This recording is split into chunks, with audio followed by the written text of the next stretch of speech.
ദൈവനാമം വാഴ്ത്തപ്പെടട്ടെ. ഇത് മാർച്ച് മാസം 22 തീയതി വെള്ളിയാഴ്ച, നോമ്പിൽ 33 ദിനം. എന്നെ കേൾക്കും നിങ്ങൾക്കേവർക്കും ക്രിസ്തുയേശുവിൻ്റെ നാമത്തിൽ സ്നേഹവന്ദനം. അല്പസമയ ചിന്തയ്ക്കും ധ്യാനത്തിനുമായി വിശുദ്ധ ലൂക്കോസിന്റെ സുവിശേഷം 10-ാം അധ്യായം 29 മുതൽ 37 വരെയുള്ള വാക്യങ്ങൾ തിരഞ്ഞെടുക്കുന്നു. കീ വേഴ്സായി അതിന് 37-38 വാക്യങ്ങൾ. Which of these three do you think proved be a neighbor to a man who fell among the robbers? He said, the one who showed him mercy. And Jesus said to him, you go and do likewise. കള്ളന്മാരുടെ കയ്യിൽ അകപ്പെട്ടവന് ഈ മൂവരിൽ ഏവൻ കൂട്ടുകാരനായി തീർന്നു എന്ന് നിനക്ക് തോന്നുന്നു? അവനോട് കരുണ കാണിച്ചവൻ എന്ന് അവൻ പറഞ്ഞു. യേശു അവനോട്, നീയും പോയി അങ്ങനെ തന്നെ ചെയ്യുക. How to be a good friend. എങ്ങനെയാണ് നമുക്കൊരു നല്ല സ്നേഹിതനാകാൻ സാധ്യമാകുന്നത്? ഈ സൗഹൃദം എന്ന വാക്കിനെ അതിനെ കൃത്യമായി ഡിഫൈൻ ചെയ്യാൻ വലിയ പ്രയാസമാണ്. കാരണം അത്രയും ആഴവും പരപ്പും അതുകൊണ്ട്. ശ്രീബുദ്ധൻ പറയുന്ന മനോഹരമായൊരു കോട്ട് ഇങ്ങനെയാണ്: ആത്മാർത്ഥതയില്ലാത്ത സൗഹൃദം വന്യമൃഗങ്ങളെക്കാൾ ഭയാനകരമാണ്. സൗഹൃദങ്ങൾ ഒരുപാടുണ്ട്, പക്ഷേ ആത്മാർത്ഥത ലെവലേശം പോലും കാണാൻ കഴിയാത്തൊരു സാഹചര്യം. നമ്മൾ എങ്ങനെയാണ് ഒരു മനുഷ്യനെ സുഹൃത്തായി തിരഞ്ഞെടുക്കുന്നത്? നമ്മുടെ അതേ വിചാരങ്ങളിലും വികാരങ്ങളിലുമുള്ളൊരു വ്യക്തിയാണ്, നമ്മുടെ സ്വഭാവ ഗുണങ്ങളുമുള്ള ചേർന്ന് പോകുന്ന ഒരു വ്യക്തിയെ മാത്രമേ നമ്മൾ സുഹൃത്തായി സ്വീകരിക്കുകയുള്ളൂ. നമ്മളിങ്ങനെ ഒരു ഡിമാൻഡ് വെക്കുമ്പോൾ നമ്മുടെ ഒപ്പമുള്ള അല്ലെങ്കിൽ ഓപ്പോസിറ്റുള്ള വ്യക്തിക്കും ഇതേ തരത്തിലുള്ള ഡിമാൻഡ് ഉണ്ട് എന്നതുകൂടെ നമ്മൾ മനസ്സിലാക്കേണ്ടതുണ്ട്. സൗഹൃദത്തെ കൃത്യമായി മനസ്സിലാക്കുവാനും ശരിയായി വിലയിരുത്തുവാനും അതിനൊത്തവണ്ണം പ്രവർത്തിപ്പാനും നമുക്ക് സാധ്യമാകണം. അമേഴ്സൺ എന്ന് പറയുന്ന ഒരു അമേരിക്കൻ ചിന്തകൻ, അദ്ദേഹം പറയുന്നൊരു വാക്യപ്രകാരമാണ്: ഒരു നല്ല സുഹൃത്തിനെ ലഭിക്കാനുള്ള ഏറ്റവും നല്ല മാർഗമെന്ന് പറയുന്നത് നല്ല സുഹൃത്താകുക എന്നത് മാത്രമാണ്. നമ്മുടെ ആയിത്തീരലാണ് സൗഹൃദത്തിൻ്റെ മാനദണ്ഡം എന്ന് പറയും. ലൂക്കോസിന്റെ സുവിശേഷം 10-ാം അധ്യായം 29-37 വരെയുള്ള വാക്യങ്ങളിൽ യെരുശലേമിൽ നിന്ന് എരിഹോവിലേക്ക് പോകുന്ന ഒരു മനുഷ്യനെക്കുറിച്ചും അവൻ വഴിവക്കിൽ കള്ളന്മാരാൽ ഉപദ്രവിക്കപ്പെടുന്നു, മുറിവേറ്റ് മൃതപ്രാണനായി കിടക്കുന്നു, അതുവഴി ഒരു പുരോഹിതനും ലേവ്യനും ശമര്യക്കാരനും കടന്നു പോകുന്നതും ശമര്യക്കാരൻ അവനെ വേണ്ട വിധത്തിൽ പരിഗണിച്ച് അവൻ്റെ മുറിവുകൾ കെട്ടി അവനെ വാഹനത്തിൽ കയറ്റി വഴിയമ്പലത്തിൽ കൊണ്ട് ശുശ്രൂഷ ചെയ്യുകയും വീണ്ടും മടങ്ങി വരുമെന്ന് പറയുന്ന ഒരു സ്നേഹത്തിൻ്റെ ആർദ്രമായ ഭാവമാണ് ഇവിടെ കാണിക്കുന്നത്. നിത്യജീവനെ അവകാശമാക്കുവാൻ ഞാനെന്ത് ചെയ്യണമെന്ന് ചോദിച്ചു വന്ന ഒരു മനുഷ്യനോട് പറയുന്ന കാര്യമാണ്: ആദ്യം നല്ല സ്നേഹിതനാകണം, സ്നേഹം നിന്നിലുണ്ടാകണം, മറ്റുള്ളവരോട് കരുണ തോന്നാതെ ഒരിക്കലും നിത്യജീവൻ്റെ അവകാശിയായിത്തീരില്ല എന്ന് യേശു കർത്താവ് പഠിപ്പിക്കുന്ന ഒരു ഭാവം കൂടെയാണത്. ഈ കഥ അല്ലെങ്കിൽ ഈ ഉപമാനത്തെ നമ്മളൊന്ന് പരിശോധിക്കുമ്പോൾ, ഒരു മനുഷ്യൻ്റെ യാത്രയിൽ അവൻ ഏത് നിമിഷവും പ്രതിസന്ധികളിലകപ്പെടാം. കാരണം ഒരു യാത്രകളും സുരക്ഷിതമല്ല. ഈ യാത്രകളിൽ അവിചാരിതമായി സംഭവിക്കപ്പെടുന്ന ഇത്തരം അനുഭവങ്ങൾക്ക് നമ്മൾ മാത്രമല്ല കാരണം. പലപ്പോഴും നമ്മുടെ വഴികൾ ശരിയല്ല എന്ന് പറയുന്നൊരു വിശദീകരണമുണ്ട് എങ്കിലും ആത്യന്തികമായി എല്ലാ പ്രശ്നങ്ങൾക്കും നമ്മൾ മാത്രമല്ല കാരണം, നമ്മുടെ ചുറ്റുപാടുകളും അതിന് കാരണമാണ്.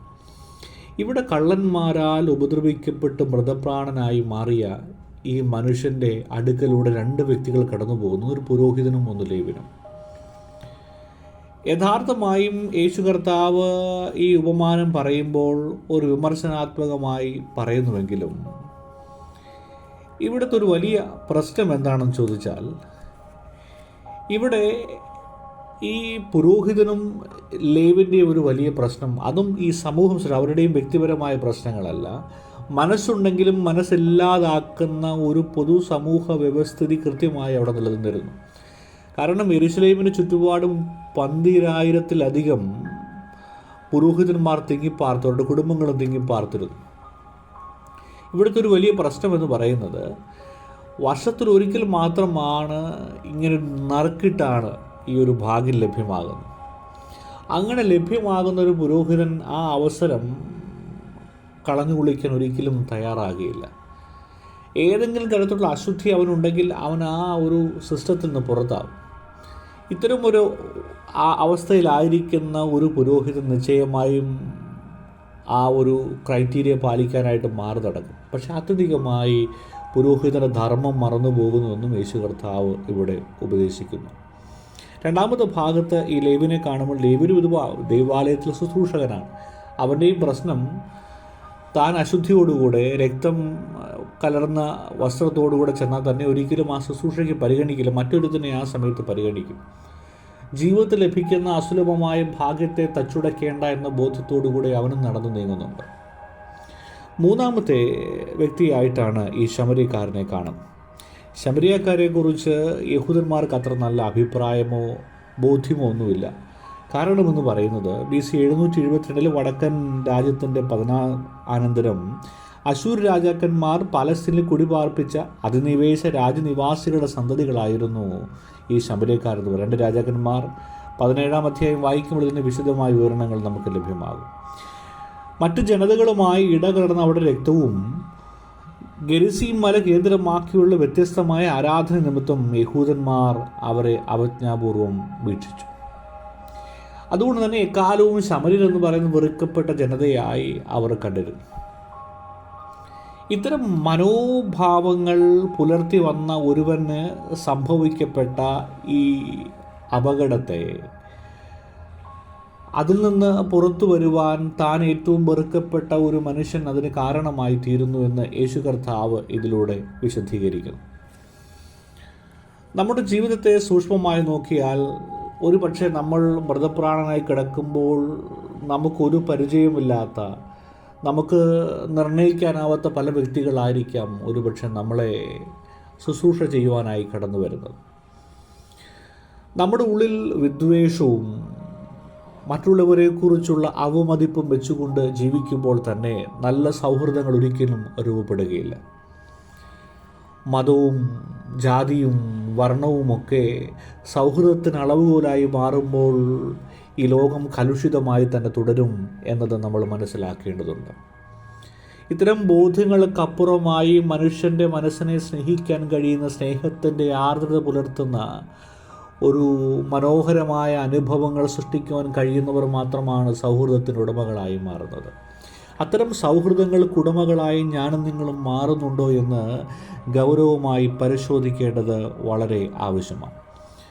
ഇവിടെ സൂക്ഷ്മമായി പരിശോധിച്ചാൽ ഈ ശമര്യക്കാരൻ്റെ പ്രവൃത്തികളുടെ നല്ല ഫ്രണ്ടായി മാറുവാൻ നമ്മെ സഹായിക്കുന്ന കാര്യങ്ങളാണ്. ഒന്നാമത്തെ ഭാഗം പറയുന്നത്, ആ ശമര്യക്കാരൻ്റെ ദൃഷ്ടികൾ മുറിവേറ്റവനെ കണ്ടു. മറ്റ് 2 പേരുടെ കാഴ്ചയിൽ കണ്ടിട്ടും അത് മറികടന്നു പോയെങ്കിൽ ഇവിടെ ഈ ശമര്യക്കാരൻ ദൃഷ്ടി മുറിവേറ്റവനെ കണ്ടു. അവൻ്റെ അവസ്ഥ അറിഞ്ഞു, അവൻ്റെ ആവശ്യം അറിഞ്ഞ് അടുത്തു ചെന്നു. ഇത് സൗഹൃദത്തിൽ നല്ല ഒരു അനുഭവമാണ്. അവസ്ഥ അറിഞ്ഞ് അവൻ്റെ അടുക്കൽ ചെല്ലുക എന്ന് പറയും. പലപ്പോഴും ഇത് നമുക്ക് സാധ്യമാകാതെ പോകുന്നത് കൊണ്ടാണ് സൗഹൃദങ്ങൾക്ക് ആഴവും പരപ്പും ഇല്ലാതെ പോകുന്നത്. 2, അവൻ്റെ ഹൃദയം മനസ്സലിവുള്ളതായി സഹായിപ്പാൻ നിർബന്ധിച്ചു. അവൻ്റെ ഹൃദയം തുടിച്ചു. തൻ്റെ സഹോദരൻ്റെ, തൻ്റെ ഒപ്പം തനിക്ക് വഴിവെക്കിൽ കിടക്കുന്ന ഒരു മനുഷ്യൻ്റെ വ്യഥ കണ്ട് അവൻ്റെ മനസ്സലിന് ഹൃദയമാർദ്രമായി കഠിനമായ ഹൃദയത്തോടുകൂടെ ജീവിക്കുന്ന അനേകർ നമ്മുടെ ചുറ്റുപാടുമുണ്ട്. അത്തരം അവസ്ഥകളിലൂടെ കടന്നു പോകുന്നവർക്കൊരിക്കലും ഒരാളെ സ്നേഹിക്കുവാൻ കരുതുവാനോ മനസ്സുണ്ടാവില്ല. ഹൃദയമാർദ്രമാകാത്ത വിധത്തിൽ ജീവിതത്തെ ക്രമപ്പെടുത്തുന്നവൻ ഈ ഭൂമിക്ക് ഒരു വലിയ ഭാരം തന്നെയാണ്. അത്തരം അവസ്ഥകളിൽ നിന്ന് പുറന്തോടുകൾ പൊളിച്ചു പുറത്തു വരുവാൻ കഴിയുന്ന മാനസിക വിചാരബോധത്തിലേക്ക് നമ്മൾ നടന്നെടുക്കേണ്ടതുണ്ട്. 3, അവൻ്റെ സേവന മനോഭാവം. മുറിവുകൾ കെട്ടി എണ്ണയും വീണ്ടും പകർന്നു എന്നാണ്. തൻ്റെ ആവശ്യത്തിന്മേൽ കരുതിയത് പോലും മറ്റുള്ളവർക്ക് പകുത്തു നൽകുവാൻ മനസ്സ് കാണിക്കുക എന്നത് സൗഹൃദത്തിൻ്റെ മറ്റൊരു ലക്ഷണമാണ്. 4, അവൻ്റെ നിസ്വാർത്ഥത. തൻ്റെ സ്വന്തം വാഹനമൃഗത്തിന്മേൽ കയറ്റി രക്ഷാസങ്കേതത്തിലേക്ക് കൊണ്ടുപോവുകയാണ്. നിസ്വാർത്ഥമായ മനോഭാവം. സ്വാർത്ഥത എന്ന് പറയുന്നത് മനുഷ്യനെ ഏറ്റവും അധികം അപകടത്തിലേക്ക് കൊണ്ടെത്തിക്കുന്ന ഒരു കാര്യമാണ്. എന്നാൽ നിസ്വാർത്ഥമായ മനോഭാവം, താനെന്ന ഭാവമില്ലാതെ മറ്റുള്ളവർക്ക് വേണ്ടി ഉദവി ചെയ്യുന്ന മനുഷ്യരായി മാറുവാൻ നമുക്ക് ഈ നാളുകളിൽ നല്ല സൗഹൃദങ്ങളുടെ അടയാളമാണ്. 5, അവൻ്റെ കരുതൽ. വഴിയമ്പലത്തിലാക്കി 2 വെള്ളിക്കാശ് കൊടുത്തു. പറയുന്നുണ്ട്, ഇനി ഇതിന് പോരാതെ വന്നാൽ ഞാൻ മടങ്ങി വന്ന് തന്നുകൊള്ളാം. പ്രിയപ്പെട്ടവരെ, നമ്മുടെ സൗഹൃദങ്ങൾ ഇത്തരത്തിൽ ഡിഫൈൻ ചെയ്യാൻ നമുക്ക് സാധ്യമാവുന്നുണ്ട്. ഇതുവരെ നല്ലൊരു സ്നേഹിതനാകാൻ നിനക്ക് സാധിച്ചില്ല എങ്കിൽ ഇന്നു മുതൽ സ്നേഹിതനാകാൻ പരിശ്രമിച്ചു തുടങ്ങുക. നമ്മുടെ ദൃഷ്ടികൾ ആർദ്രമായി മാറണം. നമ്മുടെ ഹൃദയം മനസ്സലിവുള്ളതായി മാറണം. സേവന മനോഭാവമുള്ളതായി മാറണം. നിസ്വാർത്ഥമായി സ്നേഹിക്കാൻ കഴിയണം. കരുതുവാൻ സാധ്യമാകണം.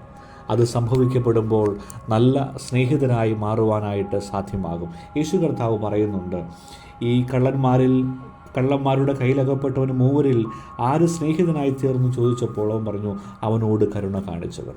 അതുതന്നെയാണ് സ്നേഹത്തിൻ്റെ ഏറ്റവും വലിയ അടയാളം, കരുണ കാണിച്ചവൻ. ആ കരുണയുടെ ഭാവം ഉൾക്കൊണ്ടുകൊണ്ട് ഈ നോമ്പ് കാലത്ത് സഞ്ചരിക്കുവാൻ നമുക്ക് സാധ്യമാകട്ടെ. ഈ ബോധ്യമാണ് നമ്മളെ ക്രൂശിലേക്കുള്ള പ്രയാണ വഴികൾ നമ്മളെ സഹായിക്കുന്നത്. ആ ബോധ്യത്തോടും തിരിച്ചോടും മുൻപോട്ട് പോകുവാൻ ദൈവം സഹായിക്കും. കണ്ണുകളെ അടയ്ക്കാം, പ്രാർത്ഥിക്കാം. സ്നേഹാർദ്രവാനായ ദൈവമേ, സൗഹൃദത്തിൻ്റെ ആഴങ്ങളെ തലങ്ങളെ നീ ഞങ്ങളെ പ്രബോധിപ്പിച്ചുവല്ലോ.